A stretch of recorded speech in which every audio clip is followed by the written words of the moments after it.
So let's now check out this beautiful video created by Niveah from Jacksonville Art and Music School. Hope is. Hope is life. Hope is meaning. It's watching the sunset while laying in the grass.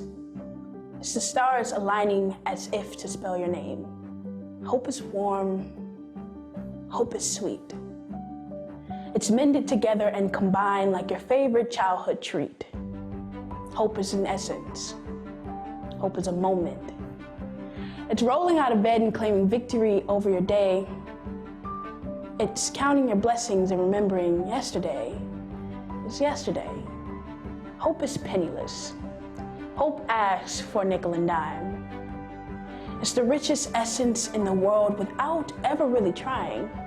Hope is never letting go. Hope is groundwork. It's accepting a helping hand. It's brushing yourself off and finding your way through desert lands. Hope is family. Hope is together. It's your mother's eyes and your father's voice. Hope is love. Hope is a choice. It's the way your heart is in sync with your lovers. It's playing in the living room with your siblings, making pirate ships out of bed covers. Hope is a feeling. Hope is a song. It's jingle bells in silent night. It's singing at the top of your lungs, even if you don't get the words right. Hope is confidence. Hope is faith. It's finding your place in the world and never letting go of your spot. It's learning to love and to support the ones around you anytime, anywhere, any place. Hope is a seed. It plants in the ground starting at the soles of your feet. Hope is the meaning of being. Hope is you. Hope is me. Hope is us, united together under the liberty of equality.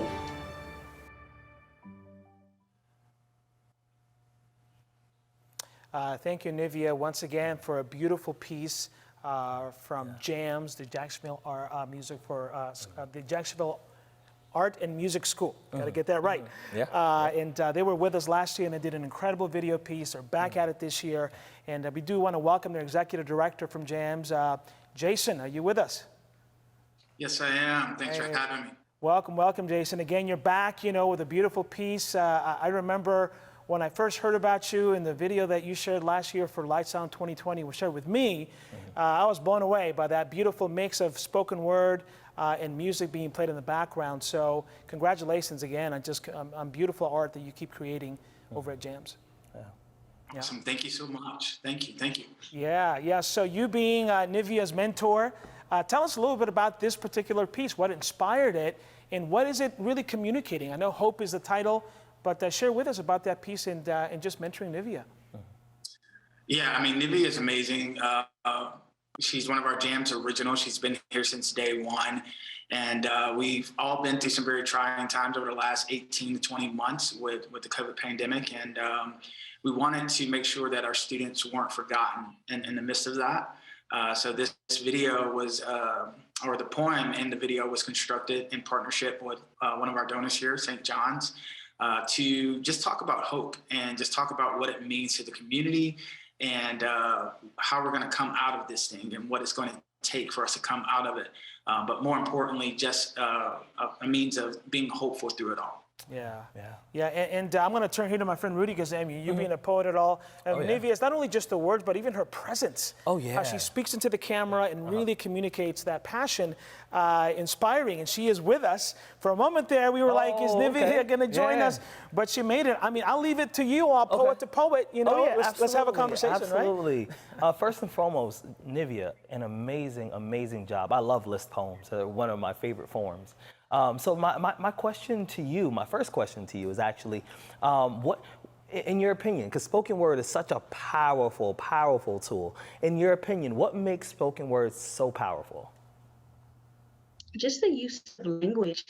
Written language is good, but using voice, diction, and all that to mix with language to create something so incredibly passionate is the best thing I've ever experienced. Being on stage is one of my favorite places to be. I don't like the camera, but I do like being on stage. Yeah. And I've just learned over time that it's something that I'm really good at and something that I really love.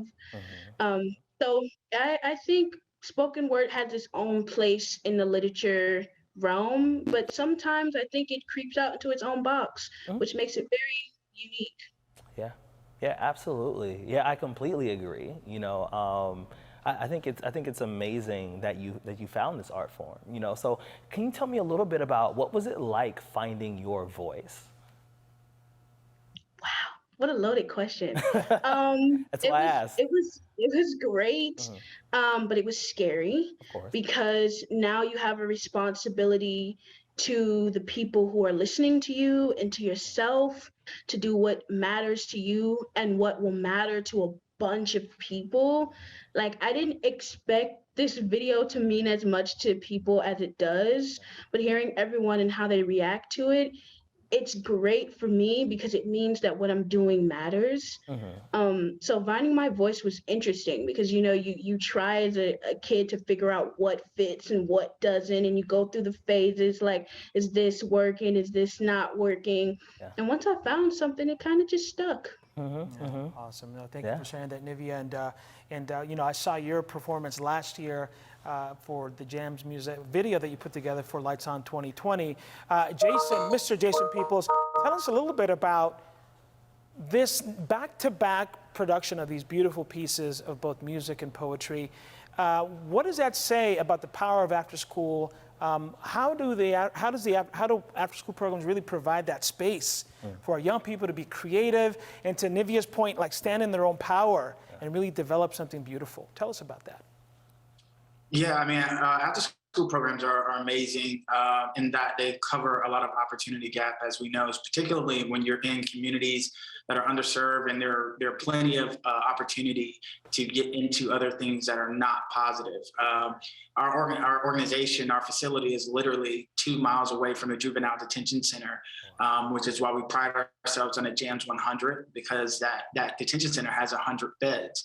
And if you read their mission statement, which it is important, but it does read like a hotel, and we all know that it's not a hotel. So we feel like if we can keep 100 students engaged in our facility, we can keep 100 students out of trouble. We don't do auditions here. We are looking not for the most talented student, but the student that has yet to discover how talented they are. When I met Niveah, she was a prime example of someone that was talented, but didn't know just how talented she was. And I'm just blessed, and we're blessed to have the opportunity to work with her, just to Excellent. encourage her, really, because she was already great. But really just to encourage her through the process. How's it feel to hear that, Niveah? Kind of awesome, because he doesn't say that at all. But at the same time, I don't give him as much as credit as he deserves, considering I was bad at memorization before I met him. I could not memorize at all. And I was also afraid. I was afraid of getting on stage. I was afraid of getting on camera, just because it's so weird when you have to like listen to yourself, or when you're standing in front of a bunch of people. But his encouragement, he's always backing me. He's there whenever I need him. He's always picking up the phone. He's like a second dad almost. So it does feel great to hear that, I'm very much appreciated, which I already know, but it's good to hear. Yeah, I love it how she called you out right there. Yeah. That was awesome. Other questions and thoughts from poet to poet? Yeah. So what's your memorization process? Like, how did you figure out how to retain all that information? Okay, there's 2 tricks I have. One where I stick I print out the piece and I put it in double space. I stick it to the mirror and I look dead in the mirror and recite it as much as possible. Yeah.